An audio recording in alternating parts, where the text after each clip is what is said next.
Ash and Anvil in Gardner, Kansas. It's Bourbon Bros KC.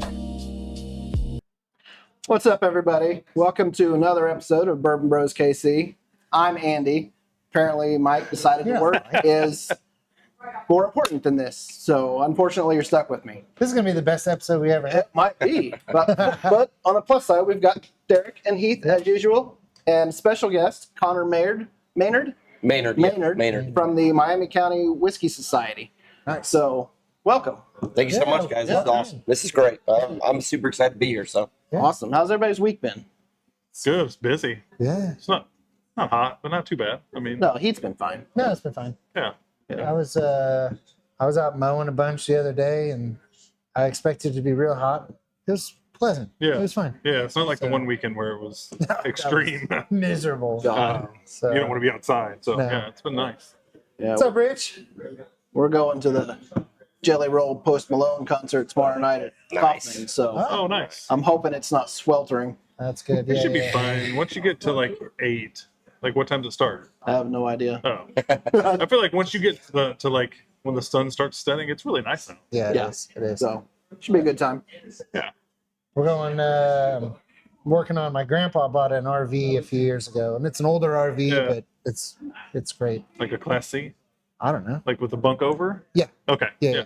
And nobody ever uses it. He doesn't ever use it. I don't think he's ever actually camped in it, even once. So I've been using it. Yeah. And so this upcoming weekend, we're going to go out to Clinton and Oh, cool. do some camping and some Nice. fishing. And Clinton's And, great. Clinton's great. Hopefully the AC works. that's what I have the carb pulled out of the generator because I gotta rebuild that, and hopefully Yeah. it works because that been run this year. But then if all goes well, I'll be taking it to Florida beginning of next month. Oh, cool. Nice. So Clinton will be on a trial run this year.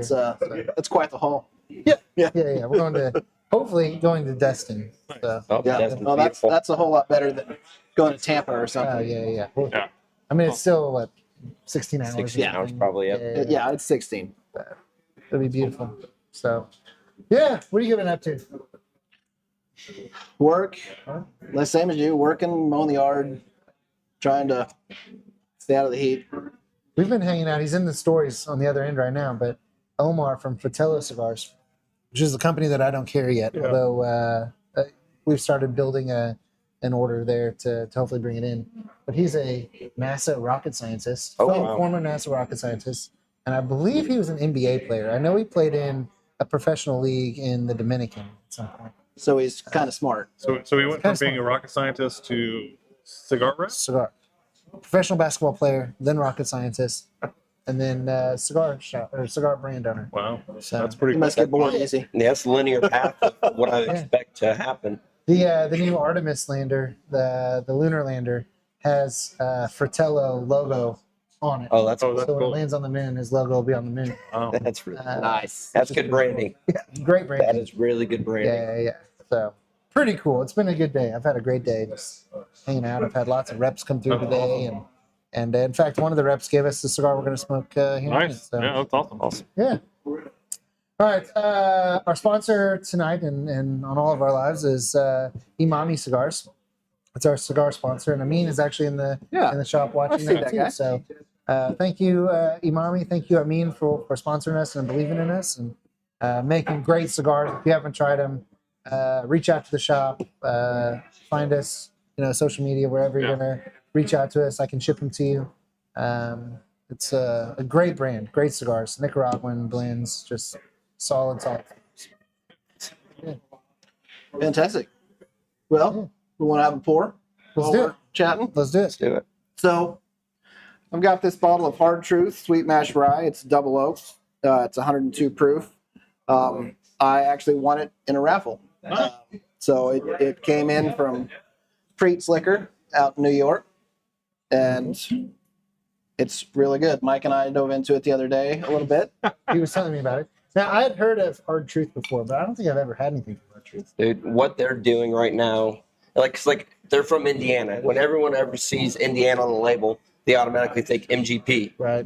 This is their own juice. Okay. It's a small family farm, and what they're doing with whiskey in general is fantastic. So whenever you see Indiana, don't think it's just another MGP label. This is actually their own label, their own juice that they're distilling, and their rye is fantastic. I Really? love their bourbon, but their rye, which is what we're drinking now, their double barrel rye, super good. What did you say the So proof was? 102.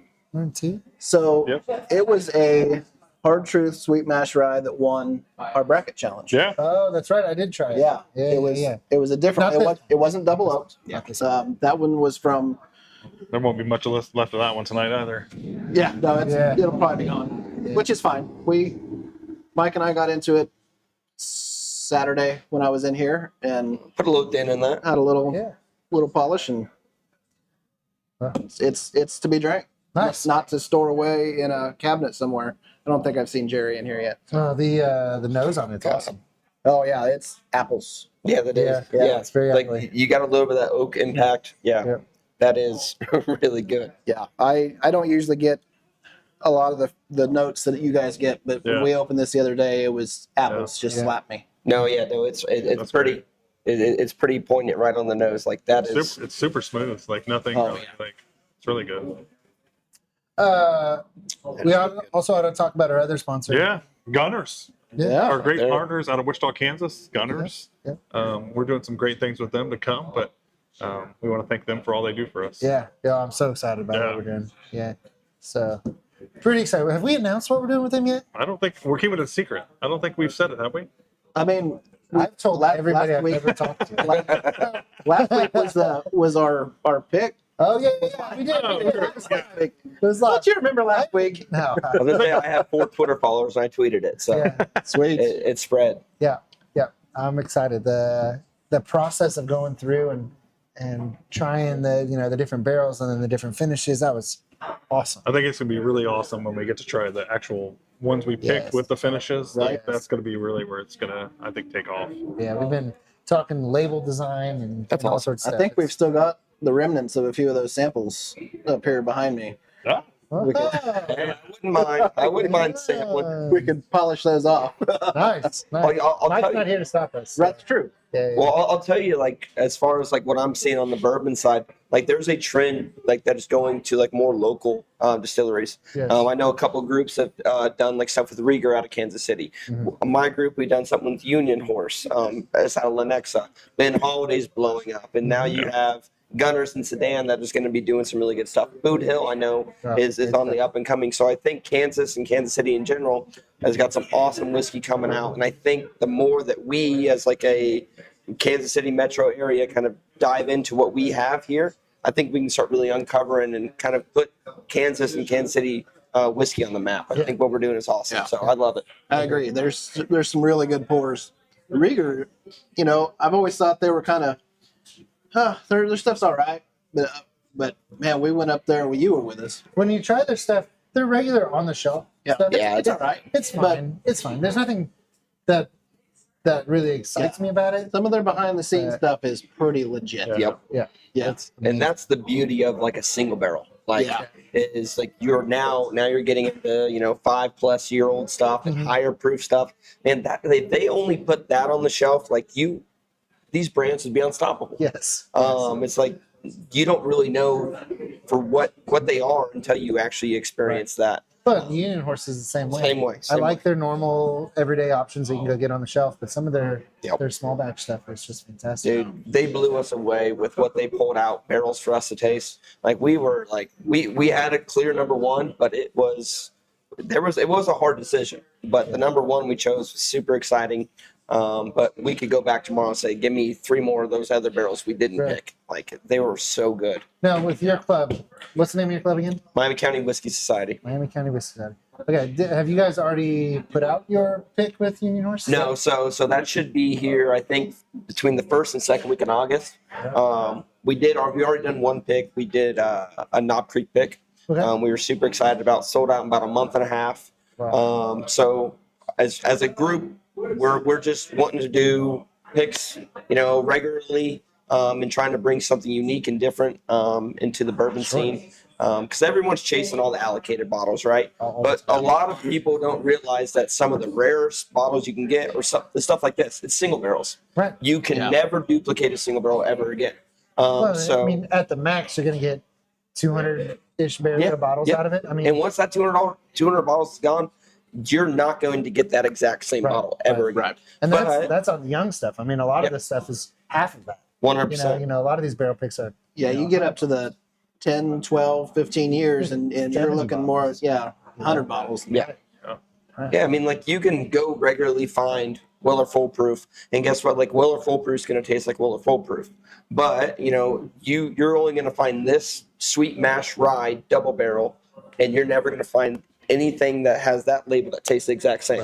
Right. But what makes like Weller Foolproof or any of these like other big name allocated bottles so good is they're consistently good and You know have a what you consistent flavor every single time. Yeah. But if you want something that's truly unique, truly allocated, truly unicorn, it's the single barrels. Yeah. And so if we can start kind of having that become the bourbon market, rather than just, you know, us chasing bottles that oftentimes you have to overpay for. Right. Well, and I like, you know, the Weller Foolproof, and I like the, you know, Blanton's is good, and, Yep. and you know, some of these ones that people are constantly searching for, I like those. Yep. But Yeah.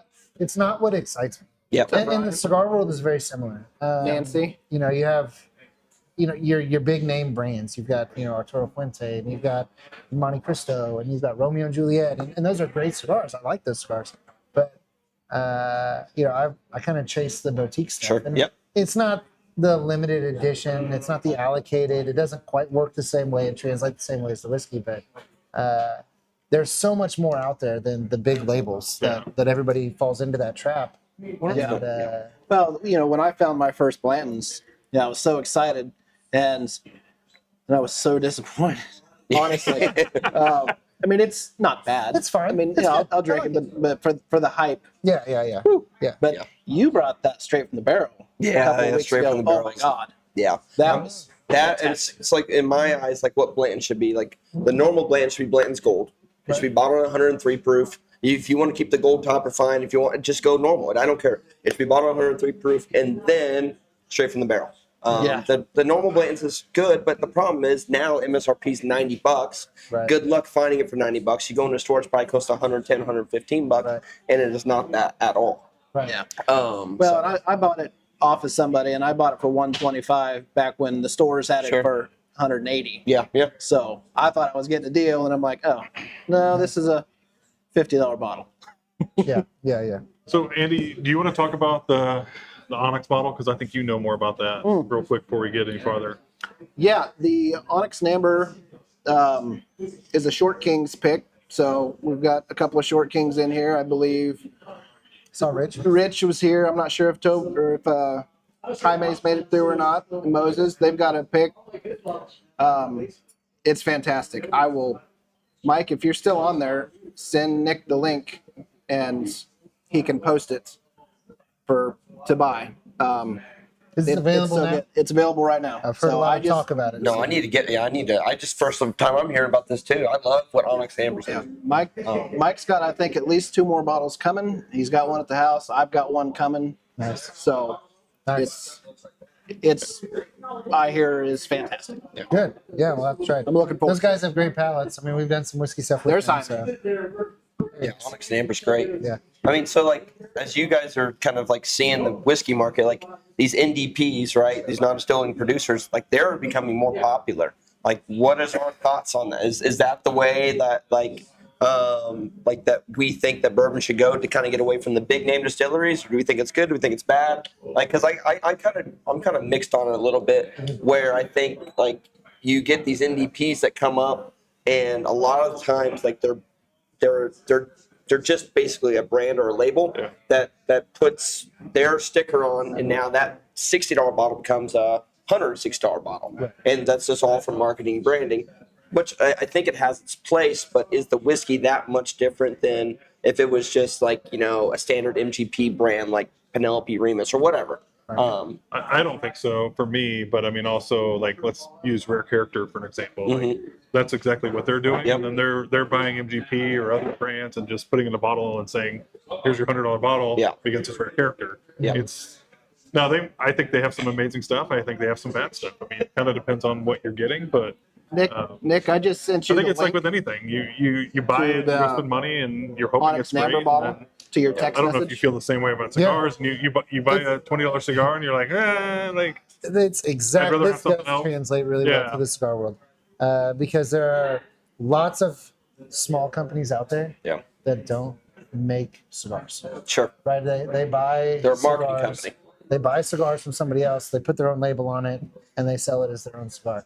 And with some of those, they may not actually be making the cigars, but they're involved in the blending process. And they're involved in, and those are the ones that I think are really worth it. When they're, they're there, and they may not own the factory, they may not even go to the factory, but they're involved in every step, and they're constantly checking, quality, and they're making sure that's working.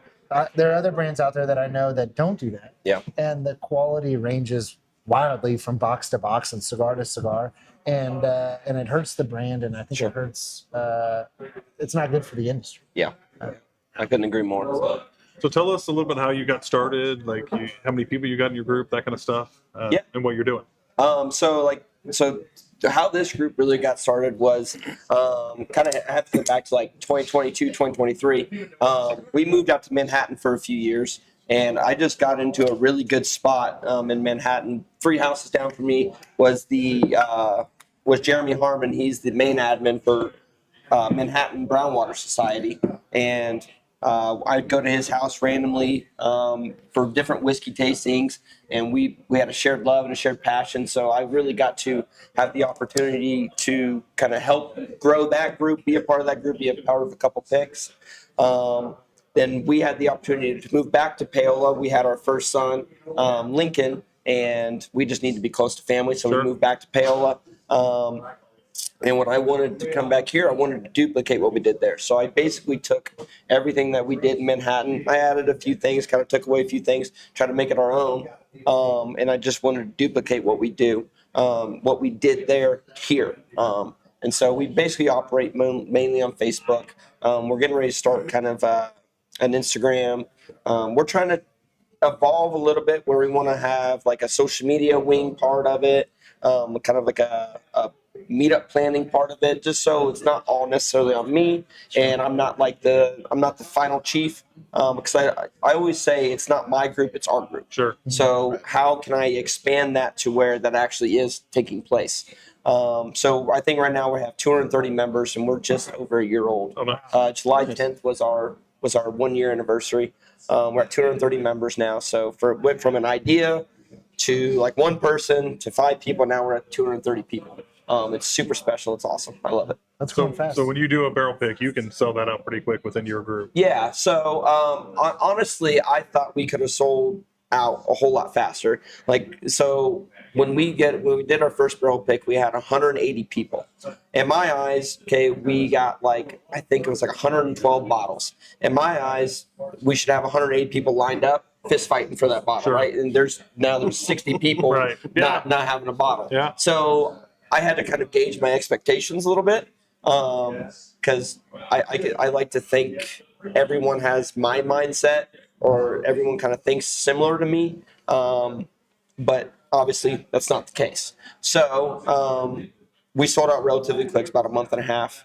I had to gauge my expectations for that, but it's been really, really good. Everybody in the group's awesome. They're solid. We don't have anybody who's really, I think, a bad apple, which I think's rare. Especially as you get more and more people, you kind of start to see a little bit of those pop up. But it seems like everyone's kind of buying into our group ethos and trying to be a part of the community, which is awesome. That is cool. Do you have a mix? So do you have more young, more old? Do you have a good mix? What's your group like?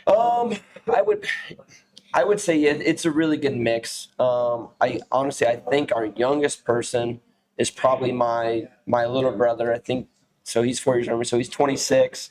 And then probably our oldest, I think, is turning 70 this Friday, Murray. Oh, nice. And he's awesome. He's super he's super involved in the group. He actually invited a bunch of us to his birthday party on Friday night. But so we range from 26 to 70. If I had to say a median age, I would say 45. Okay. But the beauty of it all is between the young and the old, it's all one shared passion, which is just really good whiskey, really good conversations. And that's awesome. You have the blend of generations. Like my dad's in the group, my father-in-law's in the group, and you just have this mesh of like 20 to 50 something year olds just hanging out and just having something in common. But you go in a normal world, that might not take place. Yeah. But you have this in this little nucleus, which is awesome. And you said you have a Union Horse barrel coming out when? Be probably the first or second week in August. Yeah, we'll have Union Horse. So they're awesome. They blew us away with everything. When we went in there, we went in with the mindset of like, okay, we should probably choose a bourbon, because I think more people in our group are more bourbon fans than rye fans. But the problem was we all love the normal Union Horse, like Shelfer rye, more than we love the Union Horse bourbon. I agree. I just ordered some more today for the box. It's so good. So we had to like wrestle with that idea. Okay, like, do we pick the best whiskey, like that we know is there, or do we pick what do you think's best for the group? And ultimately, we decided was we don't want to know mash bill, we don't want to know proof, we don't want to know age. We just want to pick the best bottle of whiskey, and that is what we did. And we decided it was a rye. And we told everybody, like, hey, it's a rye, but honestly, it really doesn't drink like a rye. It's a very, very bourbon-friendly rye. So we're super excited about it, and we're very confident we picked the best barrel whiskey. Nice. Nice. Well, let's What are talk we about this smoking? whiskey. Yeah. Let's talk, Talk about the whiskey? Yeah. Okay. Yeah. What do you guys taste? Oh yeah. I've sipped it, but Yeah, I get a lot of like really good like that oak impact, which you get from like a double oak, but then like it's very timid. Like the apple does come through, maybe a little bit of like maple syrup. now when you say that out loud, yes, definitely. Yeah, a little maple syrup, a little apple.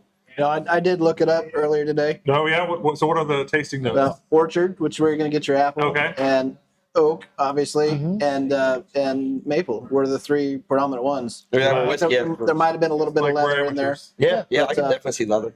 Yeah, I get because I didn't want to sound like a total idiot. So I'm like, well, I'm gonna look this up. Yeah, Nice. No, this is good. it's very good.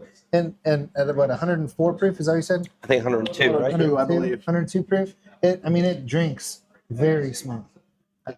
Oh yeah, really. You know, it's got a nice finish to it. I think that it's got a little more bite than what a typical 102 proof I would think would have. But I like that. Well, I'm not gonna lie. We opened it Saturday, really good.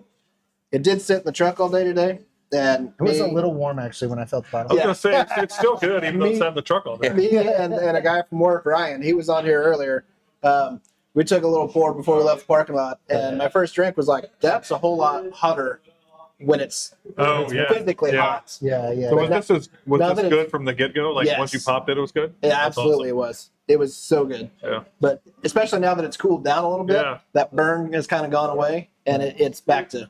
Well, the best part, in my opinion, about Hard Truth is their availability and pricing. Like, you can go almost on any shelf, and you could probably go in any store and almost find them sitting there. And they range from $50, kind of like your sweet mash bourbon, sweet mash rye, and to like 65. I think I've seen like on the high end. Yeah. Maybe single barrels get up to like that $70, $80 range. wow. But like for what you're getting, the quality you're getting, their own juice, their own distillate, like it is hard to beat for the price point. Yeah, even if this was a $75 bottle. Rich, it is. It is a sweet mash rye, double oaked. It is actually a David Rickhouse store pick out of Preach Liquor, and Where's that at? in New York. New York. Okay. I won it in a raffle, and it is, let's see, probably about $85, Yeah. I think, because anything up to $100 is what I could have picked. Nice. Or I could have picked whatever. I could have picked a $300 bottle, but I just have to pay the difference. Yeah, sure. So I was like, I'll just give me this, and I'm glad I picked it because it is so good. It's very good. So while we're talking about price point, we're starting to do barrel picks. Where do you feel like is a good sweet spot for your group, like coming in and buying a bottle? Hold on, just a second. Yeah. We should light our cigar. Oh. Yeah, let's do it. All right, let's do light it. it, and then we'll go back to that. So this is Liga Privada by Drew Estate. This is the Liga Privada H99. Smells so good. And this is the Toro size. So the H99 is one of their newer blends. This originally, if I remember right, was an event-only cigar Ooh. when it first came out, but this is Drew Estate's upper end line, which is the Liga Privada. The most famous ones are the T52 and the number 9, but then they do some of the higher end even from there. Thank you. So this is about a $25 cigar. How big a manufacturer is Drew Estates? Well, Drew Estates actually is a fairly small manufacturer when it comes to actually making the cigars, but they're owned by Scandinavian Tobacco Group, so STG, and they are a monster conglomerate. Okay. They own Swisher Sweets. Oh. They own lots of other cigarette and vape and even other cigar brands. Okay. But Drew Estate, Jonathan Drew started this That's really good. not that long ago. And the brand hadn't been around for, Yeah. it's not a legacy brand. It's not been around for generations. That's cool. But it's definitely one of the more well-known brands Yeah, out there. okay. So you can go into any cigar shop or any humidor across the country. Go to your liquor store. Yeah. And if they have a humidor, they're going to have Drew Estate cigars. Yeah, Yeah, Drew we're gonna have- Estates is actually one that I've heard of Fat Bottom Betty's. outside of Right. being here. Yeah, they're, Oh, okay. they're Deadwood series with the Fat Bottom Betty, the Leather Rose, the Crazy Alice, those. The Sweet Tip, I call those the gateway Yeah, cigars. sure. That's Drew Estate. Then you get into like the blackened, the Metallica cigars, which are actually made to pair with the blackened. Yeah. And then they've got a huge portfolio. Okay. But this is kind of their upper end Nice. on cigars. So, Nice. That's really good. Like, admittedly, like I don't know as much about cigars as I do whiskey, but I just know I like to smoke man. cigars. But that's a pretty damn good who gave cigar. us the slider? You Oh, need his this one? mommy. Hold on. Come on. I mean, There we he go. didn't fill it up for us? Actually, I filled it up right before I came over here. I know it's full. Mine might Oh, not be yeah. full, so There we go. It worked. I think it was probably user error. So it happens. it happens. Yeah, it's wow. It's got a little leathery. Yeah. Yeah. It really complements this whiskey pretty Right. damn well, which is pretty good because you guys haven't tried it, so you Right. didn't know what to pair it with. That's Yeah, pretty this damn was- good. You know, in most of these videos, we try it and then I go pick a cigar that I think will pair with this. But I hadn't tried this before, and in fact, I didn't know what we were drinking tonight. I couldn't remember what we had talked about. Nobody knew until I walked up. Okay, cool. Good. So Dave Payne, who is our local rep for Drew Estate, gave us these cigars to smoke. Yeah, that's a great cigar. Fantastic. It was good timing. Yeah. So where were we? Talking about price point. Price point. Oh, Yeah. that's right. So I think for our group, the Knob Creek pick we did was $64.99. Okay. So our store, Pearl Street in Paola, shout out to them. They're awesome. They're taking really good care of us as a group. They're an awesome family. They actually lowered their margins so that way we can almost get it to. It's not quite cost, but it's much cheaper. So like a lot of stores sell their Knob Creek picks like $68 to like $70. They lowered their margins, and so we got it down to $64.99. For this whole purpose of like we just want to kind of help move the barrel, but then also get our pick out to as many people as possible. Our Union horse, I think, should be around that same price range between like $55 to $65-ish. It's very And so like what we kind of want to do is at least for now try to be in that $55, $65 range where it's what I deem kind of like affordable whiskey. Until they can fully trust us and like they can buy in, and then once like our group buys into what we can do, they trust our palate, they trust the pickers, and then I would love to be able to get to like a higher end bottle like a Four Roses, or like with some of these Onyx picks, they get up to like $100-ish, but they can be some really damn good whiskey. So I think right now, we're really comfortable with the $55, $65 range because you can get some awesome bourbon at that price range. And so I think right now we're comfortable, but I think probably, middle of next year, we might be able to, after we nail a couple picks and they trust us, I think we can try to do something a little more high end. Nice. So Nice. I think that's what we're kind of at that Yeah. point with ours as well. I would love to go pick a real high end whiskey, Yeah. but we got to get people to trust our palates, and yep. we've got to be able to put some stuff out that they say, okay, this is worth it. These guys Yep. can pick good whiskey. Well, and then, and some of the reviews I've seen on the Blue Note bottle have been really good. Yeah. I heard there was a good one today. I actually haven't had a chance to go watch it yet. But Yeah. Yeah. I heard That's great. somebody reviewed us today. Well, and Blue Notes is awesome. Like the availability of it, Yeah. and the price point. Like it's between 6 to 8 years old. Get a $125 bottle for around 50-ish bucks. Like that does not happen. Like you get that high proof of whiskey for 50 bucks. This really was a special bottle. Like it's the best Blue Note I've ever had. That's awesome. And I'm not Yes. I'm not even biased on that. Yeah. It Well, I really might have to get a is- sample. Yeah, That it's, is, it is good. And that was one that, you know, I almost brought that bottle too. Are there any left? Are there any left there, or is it they're all gone? I think Derek. Besides what people I have. was gonna say, I have- I might think do a they're sample swap with you. yeah, we'll have to Yeah. make that happen.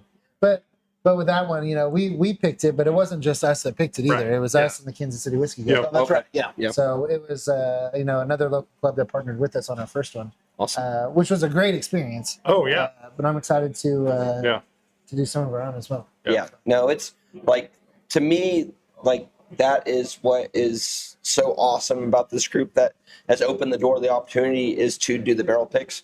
One, just like being such a big whiskey fan and like kind of nerding out on like the tasting notes and different things like that. Now I get to go to opportunities and like go to distilleries and like do the behind the scenes tours. Sure. Yeah. And like everyone says, oh, once you do a tour, you've done them all, because they are relatively very similar. But I still go in there like a kid in the candy shop, like it's the first day, like, oh yeah. man, this is all so cool. The It's process. awesome. The Like, yeah, process it's is all about the process. But the facility. Yes. I mean, I've been to Jay Rieger. I've been Yeah. to Nelson Brothers. I've been to Holiday. Yep. Holiday is by far my favorite. Oh, Holiday's Yeah. beautiful. It's beautiful. If you're in Kansas City and you haven't a holiday, you're missing out. Yeah, Yeah. 100%. But it's like the process in all of them are very similar. You're going to hear a lot of the same stuff. But just the facilities, there's Yep. so much difference in the facilities. It's amazing. I agree. Like the facilities, and then it's like the people that are working there. Yeah. So like I'll just talk about Ben Holiday here for a second, because like if you like he said, if you haven't been to Holiday, you are really missing out. You need to get to Weston. But Beautiful town. oh my God, the town's awesome. Yeah. Little mom and pop shops. Weston's amazing. But like when you talk about the experience, the people. My dad's in a wheelchair. He's been in a wheelchair for like 14 years. We showed up there. I didn't give him a heads up. I really honestly didn't cross my mind. We went up there as a group, and they were so complimentary to him. They allowed us to take the wheelchair van down the hill and go into the rick houses. They opened up these big doors. They allowed him to like have like really good access. And I didn't give him a heads up. I didn't give him a warning, but they were just like boom, boom, boom, boom, boom. Oh yeah, we can accommodate. We can accommodate. But that's what makes whiskey so special. Is the people who are willing to help you enjoy. Old Rich here, he decided he was going to show up about an hour late, and they threw him on the golf cart and brought him right to us. Yep. So he missed the first half of the tour, but He got there for the important. he got there. Yeah. No, He Holiday's made it. great. That's one of my dream kind of like, if we're talking about barrel picks as a group, is I want to get out to Holiday. I want to be able to do one with them. Like as far as like local, I mean, they are probably the best. I mean, like it's Kentucky that's not Kentucky. Sure. Like it's about as Kentucky as bourbon gets, Yeah. and not being from Kentucky. Right. Their process is great. Their soft red wheat's amazing. That Rick House proof. It's probably it's like my favorite everyday whiskey. Oh, it's great. Yeah. You can find it on every shelf. Yep. It's fairly affordable. Yep. It's got a lot of flavor. I love that. That's my go-to. So, what do you guys taste in the cigar? Got a bottle of it over there. I'm just getting to the point where I can pick out notes in the whiskey. So right now I'm getting smoke, Okay. but Yeah. it's good smoke. It's not something I'm going, huh. I don't know if this is I feel like it's really earthy for me, but I don't know how to describe it past that. Well, that's Yeah. good because tobacco comes from. Yeah, from the earth. From the earth. Yeah. I do get that earthiness. It's like leather and sort of a Yeah, I was gonna say leather. Yeah. umami, musty, Yeah. in a good way. Yeah. Kind of a musty. So it's so funny you say that, because like I describe like a lot of like really good bourbons that I like. I always use the term leather. Like if it's like I really Yeah. dig that note, Yeah. and my wife's like, "What do you mean leather? Like what are you talking? Like that isn't like Yeah. like you're licking a belt. I guess kind of, but like it's such a weird note, but it's so damn Yeah. good. To me, it reminds me of like being out in right field playing baseball as a kid and holding the glove up over my nose and breathing through that, or chewing on the little string on the end of my glove. Like A lot of reminds people me of don't. that. A lot of people don't realize how much the nose and the taste buds Yes. work together. Oh yeah, you can trick yourself into like whatever you smell. I mean, that's why I love these Glencairn classes, because like what you smell, oftentimes what you can also taste, and I'm sure it's the same thing in cigars too. It is. It's like what that old trick is smell the steak and eat the salad. Yeah. Hasn't worked for me yet. Yeah, I haven't gone that far yet. So for me with the cigar, I lose some of that apple taste, and I get more of like a caramel, like maple syrup taste. I wonder if that has some influence on the whiskey and like the combination of For it. sure. Yeah. For sure.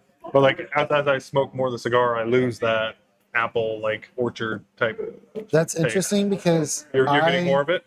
I get all apple. Oh, really? Yeah, and it's toned it way down, so I don't get any of that heat. I don't get any of that burn.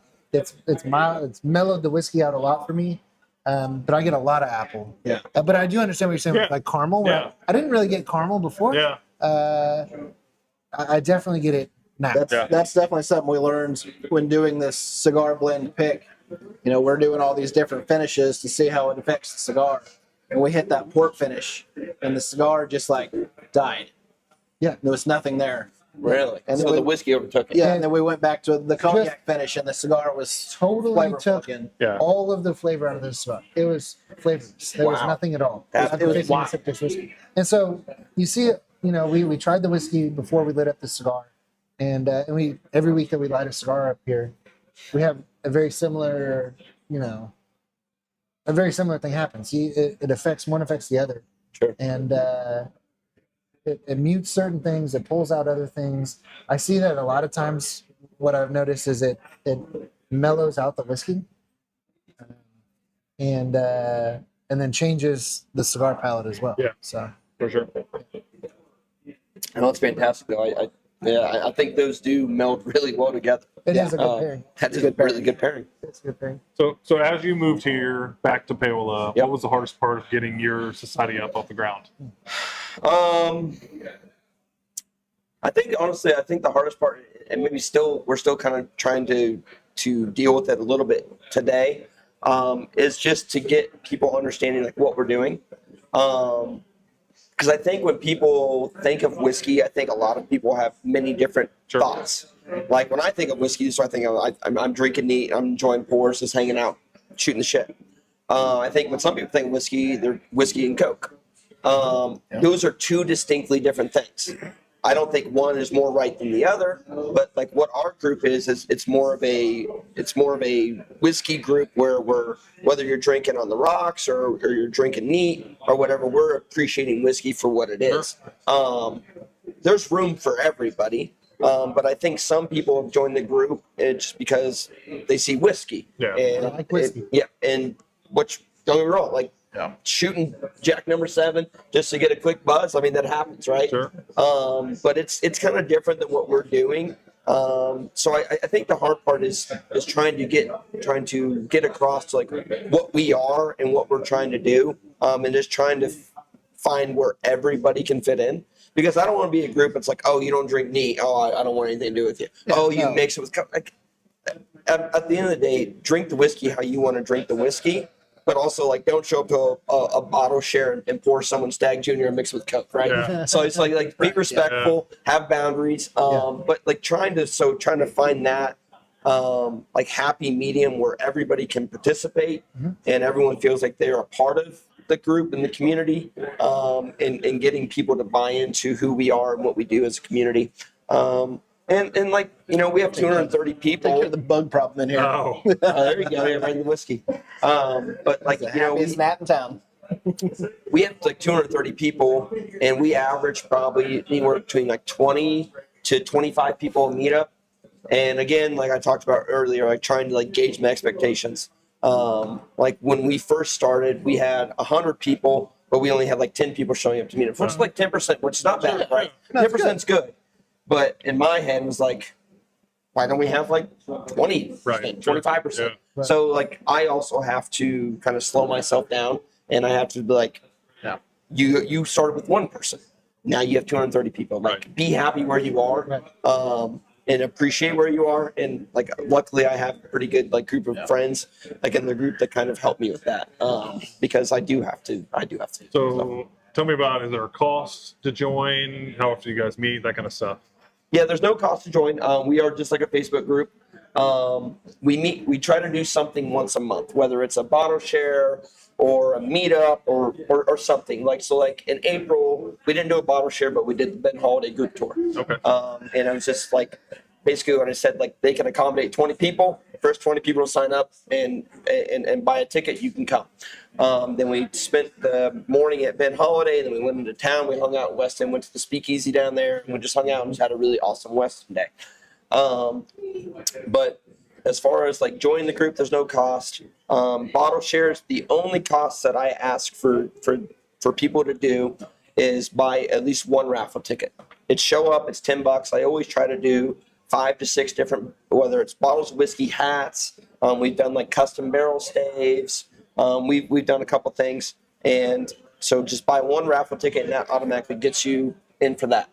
And then if you want to buy more raffle tickets, you can buy as many raffle tickets as you want. You can win as many times as you want, but it's only $5 thereafter. Okay. So basically your buy-in is $10 and you get to try anywhere between like 25 to 35 bottles of whiskey that people bring. Sure. So for $10, you get to drink some really good whiskey, and hopefully maybe you walk away with a $6 bottle of whiskey. Nice. Yeah, I like it. And all the money that's made from those bottle shares goes back into our group. Like I don't profit any of it. None of our other admins profit any of it. I opened a little group account, and all that money goes into that. And now I just go take that money and I just repurpose it. I go buy bottles.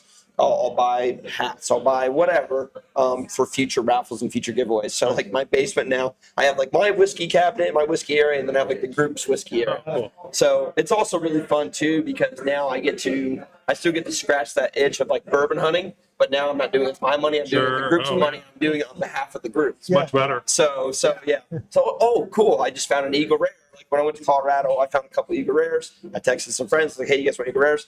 No, I'm good. And then I bought a couple Eagle Rares for the group. Nice. So now, in the future, different meetups, different bottle shares, you could win an Eagle Rare for $10. I do that a lot too. You know, I'm like, hey, this bottle is at this place, and Mike's like, yeah, I'm gonna go get it. And I'm like, all right, cool.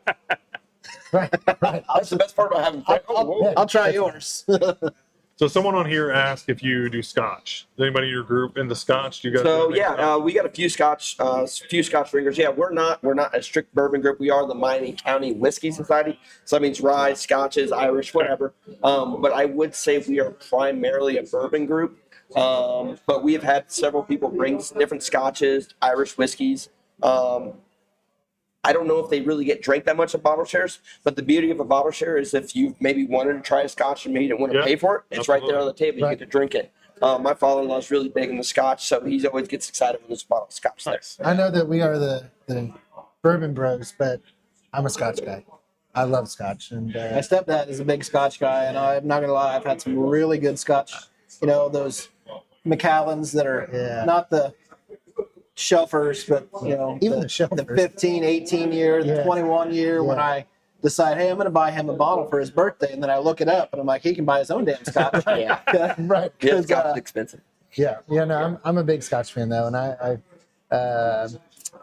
Glenglassaugh was probably my favorite. The 12 year is probably my favorite, but I'm a scotch fan. Yeah. So, but I've had some great rums. I enjoy drinking. Rum's really good. Tequila. Some rum finished bourbons or some rum finished ryes are so good. That Punta Cana rum. Yeah. Oh, Yeah. it was. Is that the one that Mike had? Yeah, it was. God. It was barreled in still Austin barrels, Was it really? and amongst a couple of others, but That was amazing. it was so good. Yeah. Rich is trying to kick me out of the group. Rich, you must be this tall to ride. Yeah, it's Yeah, Vita Cana. That's what it is. Yeah. Thank you, Rich. You can now ride. You're now this tall.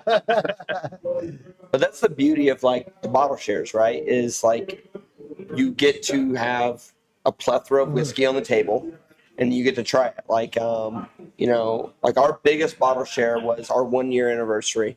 And we literally had like super allocated whiskeys to like just everyday shelfers. Right. And you were for $10 you got to try everything.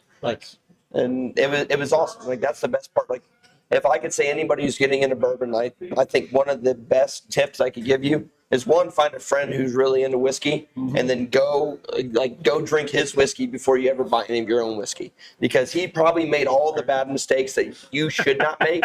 Like that's why I love doing it. Like I have so much whiskey in my house. Like when people like want to try it, like here, try this, try this, try this. One, because I think the best whiskey is shared whiskey. Yep. I think the value is in opening it and sharing it, and making the memories. You know, like a bottle of whiskey just sitting on the shelf. One day you're already going to sit there forever, and you're going to die. Your kids are going to sell it. They're not going to give a shit.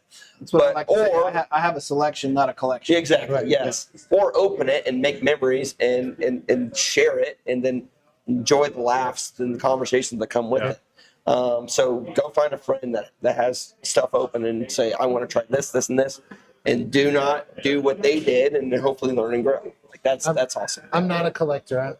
I open everything. I try everything. Yeah. And when I first got into cigars, I sort of became a collector at the beginning. And I was like, oh, this is a rare one. You know, I'm going to wait until the right time. I'm going to smoke this. Maybe I'll never smoke this. Yeah.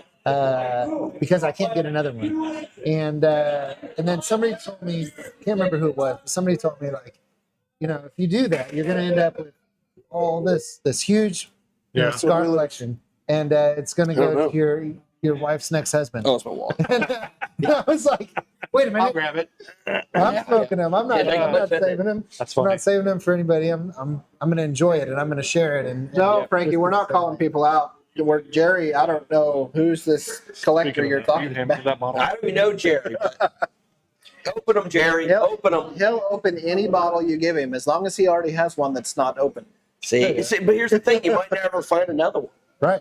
You might not ever find another one. And I when I first started whiskey, I think a lot of people kind of had that mindset too. I think when you first start, it's like, oh, you know, like this one's special, and you're going to find the right moment. But what if that moment never comes? Like, oh, I'm going to save it for something special. Like, what if that just never happens, and that's just going to sit there? And then you end up with 20 of them that are for special occasions. Yep. And you never open any of them. Yep. And then your kids inherit all of them, and your Yep, kids, they're- they don't your want kids it. aren't Yeah. bourbon drinkers. Nope. Then they sell it to somebody that.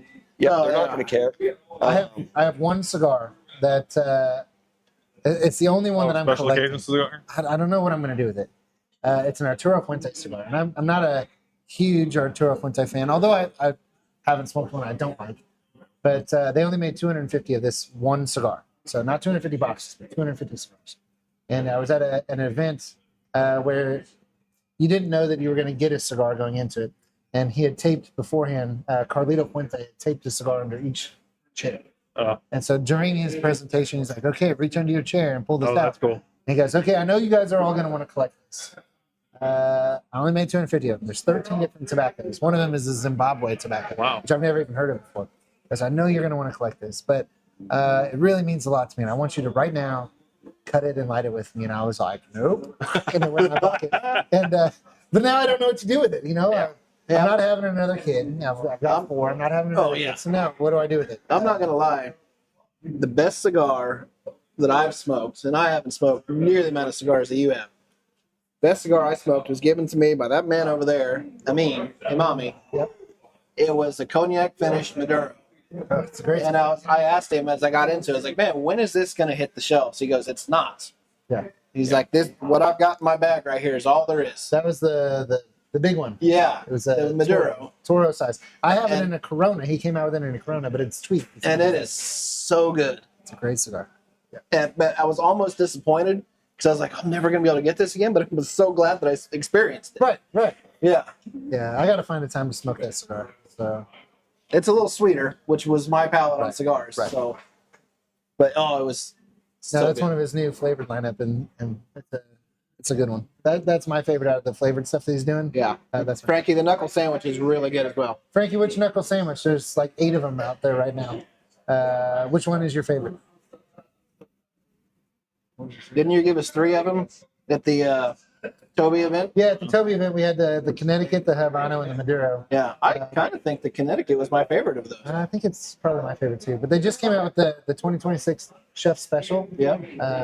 You know, it's Guy Fieri's brand. It's his cigar, and so they do a Chef Special release every year. And this year's is amazing. But I'm down to my last.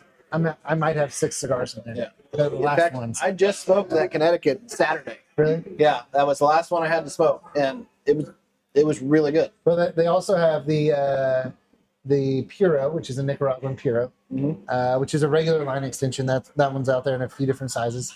But then they just dropped the Chef Special Avant Garde, which is a brand new one. I kind of suspect that's going to become a line extension, but I don't know that for sure.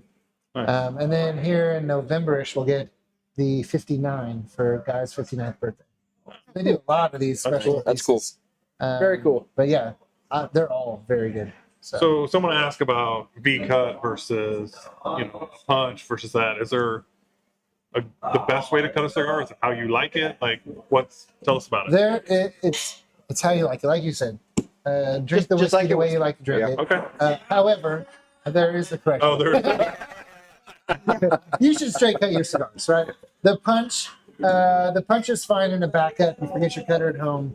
The punch is okay, but it really restricts the airflow a lot. So you can't open it up. You're not going to experience the cigar the same. And the cut does change the way that you experience the cigar. So the punch should be a last resort, in my opinion. Okay. I know people out there that only punch their cigars, and that's their preferred way to do it. It doesn't open up. It doesn't breathe. You're not going to get all the notes. You're not gonna That makes experience sense. it. The V cut, which you cut, yours was Yeah. a V cut. Yep. We three have the straight cut. Yep.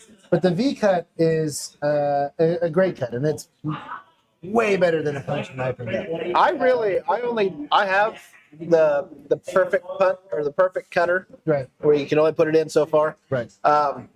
I just do the V cut because it comes on my Imami lighter, It does. It comes on the ladder, which is so I very don't have to convenient. carry two What a things. great plug, Andy. Oh, Good but job. you also get a punch cutter. And on you this also one. do get a punch cut, and I have never used it. Yep, I've never used. Well, that's because that's either. obviously the worst way you could do it. Right. I don't just know. learned that There 5 might be minutes some ago. other bad ways too, but Just biting so it off. The V cut was actually designed in the 80s. Now, when I first started smoking cigars, I was like, "Oh, I'm gonna V cut because that is fancy, Yeah. and I'm gonna cut it with my pinky out, and I'm very fancy because it's got the V cut." However, the V cut was designed when cigar manufacturers were using a lot of short fill tobacco. Short fill is like cigarette tobacco. They chop it up into pieces. Okay. And then they sprinkle it in as filler. So the V cut was designed to hold more of that in, so you don't get as many little bits of tobacco on your lips. Right? People will tell you like, "Oh, it pushes the smoke farther back on your palate," or this or that, and that may be true. But the original design and the reason that the V cut was created was so that way manufacturers could make lower quality cigars, and you would still be able to smoke them Nice. Makes sense. without Yeah, getting that tobacco. does in make it. sense. The straight cut, if you look at the old dudes in the industry, first of all, they hardly ever. I mean, you go down to Nicaragua, they don't even own cutters. Yeah, they just bite them off. They Oh, pick the cap off. okay.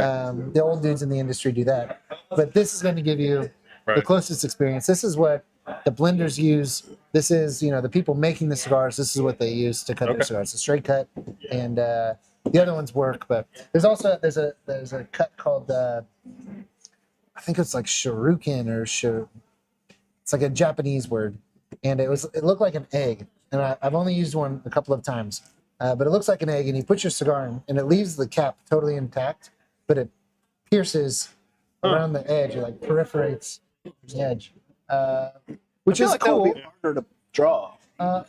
I thought it drew great. Did I it didn't draw? have any Okay. problem with the draw. So we can get that in the shop over here. I don't have those. I've only ever seen one. One guy had one, and I used it, and I smoked a couple cigars from him. I feel like that would be hard to sell. Yeah, it's just A little kinda bit, weird. just because it's a different. Well, it's kind of niche, right? You'd have to know what it is. Right. You'd have to know what it is.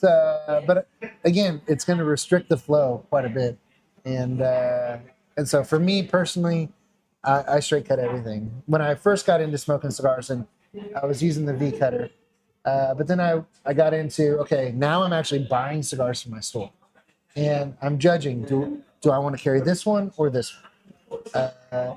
And some cigars, like a torpedo, you can cut with a V cutter. They're very hard to punch. It's possible, I've done it. But it's hard to punch a torpedo cigar. But you can cut every single cigar on the market with a straight cut. Sure. And so I decided I was going to standardize the way I do things. So I'm not, ooh, I like this one, but you have was to do it- a special Was cut. it the punch that way, or Yeah. was it the actual cigar that made it better?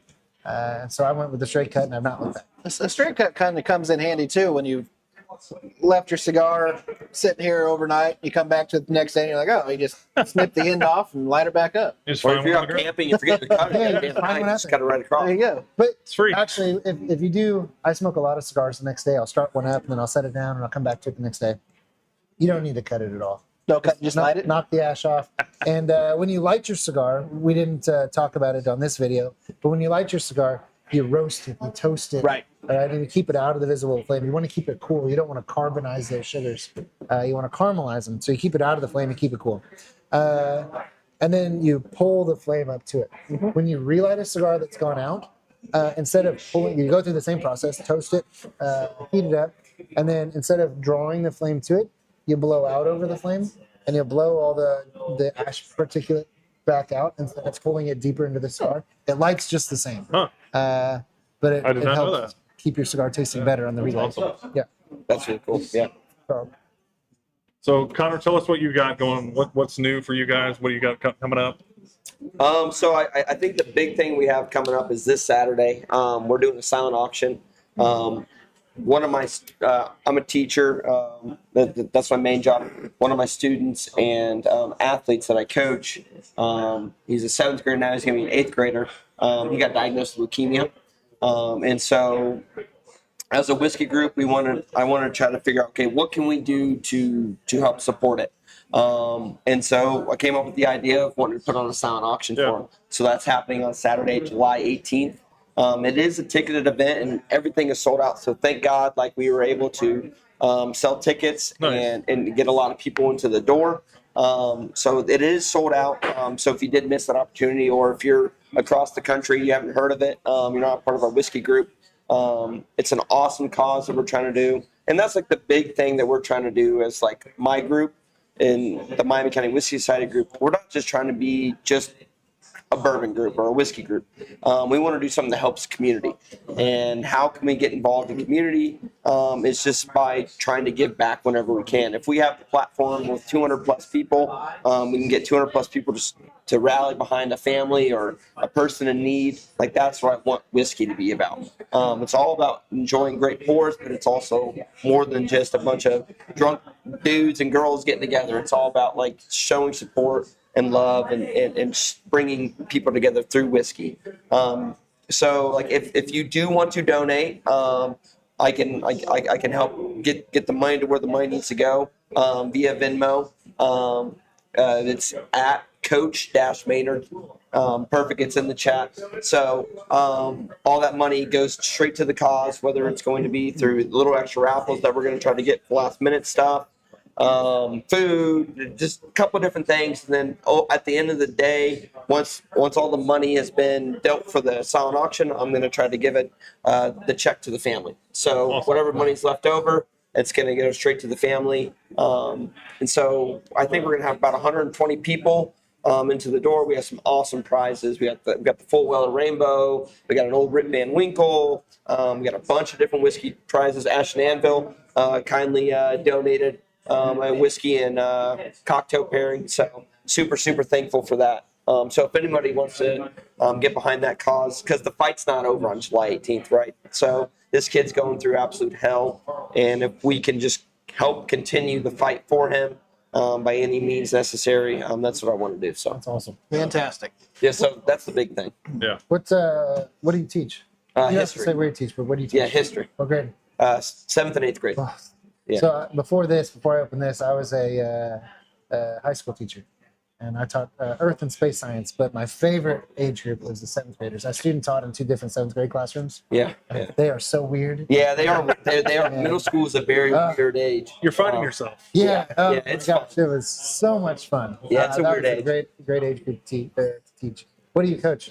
Football and wrestling. So yeah, so I coach middle school football, and then I coach middle school and high school wrestling. So Nice. Yeah, I was a Very cool. kids club coach here in town for a couple of years. okay, cool. My Yeah. brother was the head wrestling kids club coach here in town, and so Okay, awesome. I helped coach with him.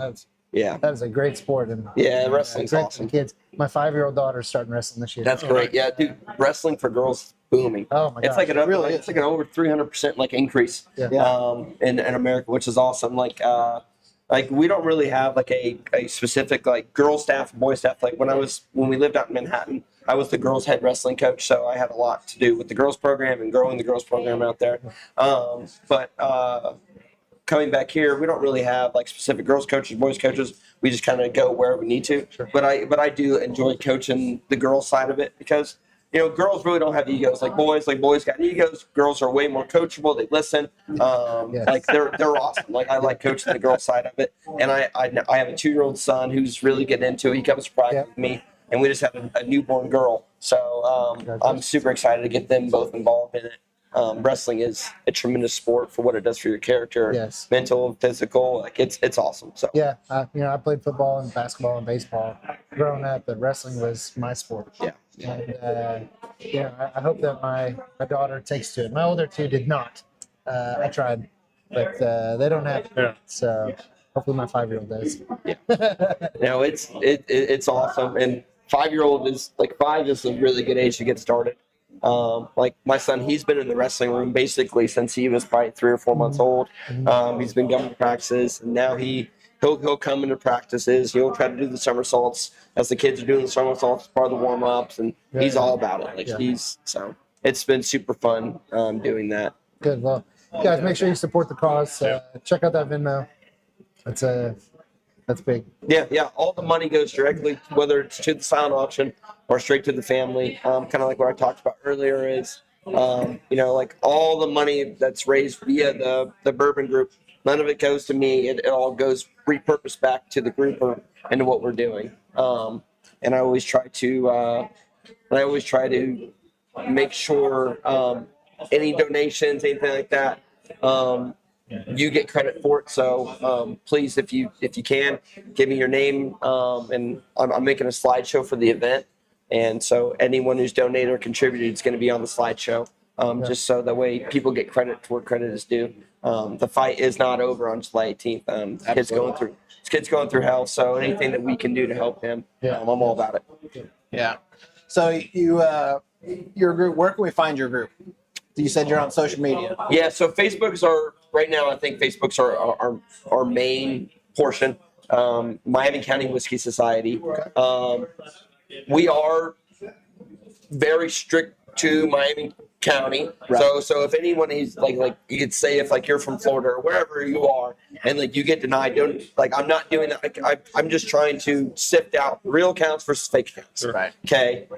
We've got quite a few people from out of town. Yeah. So if you send me a message personally, Connor Maynard, and say, hey, I'm from out of town, but I want to be a part of the group. I mean, that's fine. We can figure out something. Yeah. Like the main purpose is just one, make sure we have real people, not bots. Right. And then like if we can have, so like it's one thing to say we have 230 people versus like, so I know all 230 people live within the Miami County area. So like when I'm trying to fight for like a barrel, I can say I for sure have 230 people that potential to buy it. But if I have 400 people, but 100 of them live elsewhere, I don't really have as much weight. Right. So it's like one of those balancing acts of like we want to grow, but then also we want to be able to grow with a purpose. So you want to grow local. Yeah. So like if we want involvement and participation, but a lot of that comes to like doing the events like the silent auction, be able to come in person or coming to our bourbon meetups, participating in our and buying our bottles. And if you're from out of town, you can't do any of those things. And so like we have a good community, but I don't know if we're necessarily right for you. But what I would say to you is, hell, start one. Like duplicate what we do. Right. Like send me a message. Send me a message, and like I can help you. I can tell you all the things that I screwed up and things that I wish I would have done, and like I can help you do that. But so like if you do try to join and you get denied because you got a Florida address or Texas or whatever, like that's the reason. So So I think we also have a raffle and charity event coming up. Derek, you want to elaborate on that a little? Yeah. I've got a flyer here, and it'll be hard for you guys to see it, but Thank you. I'm not even gonna try. It's fine. We've got actually a bunch of stuff that we're gonna give away, but the big one that I have going on in the store right now is Mike built us a smoker. Yep. It's a whiskey barrel smoker, and it is awesome. It is awesome. If you're local, come down and see it. It is cool. If not, I'm sure it'll be up on our social media if it's not already. Yeah. Come check it out. It's come really check cool. it out. Yeah. It's a whiskey barrel smoker. It's got multiple layers and everything you need in a smoker to fit a bunch of meat on there.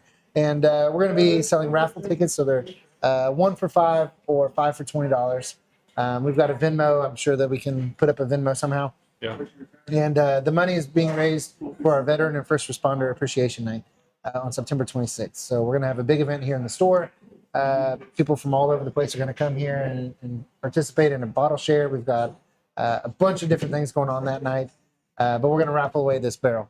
The money is going to be split between 2 different charities. So all the money we make that night is going to be split between FISH, Friends in Service of Heroes, which is a local veteran organization, and Guns and Hoses, which is a police and fire organization. So 2 very good causes that we're going to be raising money for. Yeah. We've got a bunch of raffle prizes to give away. A lot of the distilleries and cigar companies have been giving us raffle prizes, plus stuff that we've collected.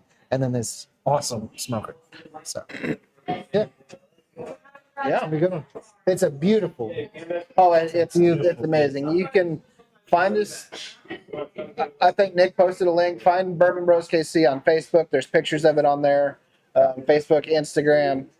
It's Mike did an amazing job. Yeah, it's cool. He's not on here right now. Don't make it even like. Don't tell him. Don't inflate it anymore. I'm gonna tell him he doesn't need to watch the episode. He's fine. Yeah. It was adequate. Yeah. It's adequate. It's beautiful. Yes. It really, except for those, somebody scribbled on top of it. I'm not sure. Right. I'm not sure about that happened. But yeah, it's cool. Yeah. So It's awesome. Yeah, It's really good. Raising money for 2 good causes there. Fish, I know Paul Chapa, who runs that, has done great work in the community in the Kansas City area.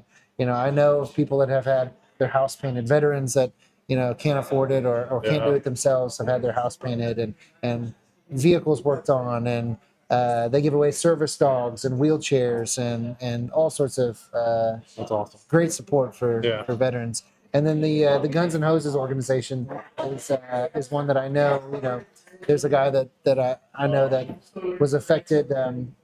His partner was injured in the line of duty, and Guns and Hoses stepped up and helped take care of the family. So it's a good organization there. Yeah. yeah, both are amazing organizations. Everything that we do is going to be split 50-50 between the 2. That's awesome. Yep. That's awesome. It's going to be great. Yep. All right. Well, last thoughts on this whiskey? Anything else? I thought it was great. I thought the pairing was great. I'm glad that everyone put so much thought into it before we came here, and we were able to bring it all together. We always do a good job with that. Yeah, I don't know how we do that, but I was on top of it. I figured, you know what, I'm going to bring this because truck whiskey and a good cigar. usually the guy that brings everything that we need decided, I'm going too to busy. go on Yeah. sabbatical, Yeah. whatever. That's good. So Yeah, no, he was trying to organize me getting here, and then Then he doesn't show up. I know. by the way, I'm going to leave you with B team. Yeah. So I don't know. Are we? No, we might be the A team now. Yeah, I think he might be demoted. Yep. Gunner's Weekly Giveaway. You want to tell us about Gunner's Weekly Giveaway? I don't remember. I think details Nick yet. is going to. Yeah, so our sponsor, one of our sponsors, Gunners, we did Bourbon. We've got some glasses from them, and yes. we are starting up some regular giveaways. We've already done one drawing, but we're looking to do it more regularly. Yep. In the chat, we are dropping a link to the terms and conditions. Basically, we're going to come up with a phrase here. One of these guys are going to come up with a phrase, and you'll want to email it to bbkcgiveaways@gmail.com. Terms and conditions will cover the rest. Tell you what, this week's phrase is going to be Miami County Whiskey Society. Wow. Cool. Appreciate that. Make sure you spell it right, because if not, you get kicked out, right? Unless you're from Oklahoma, we'll take Miami County. Yeah. So do we have a winner from last week? Do we want to announce a winner or?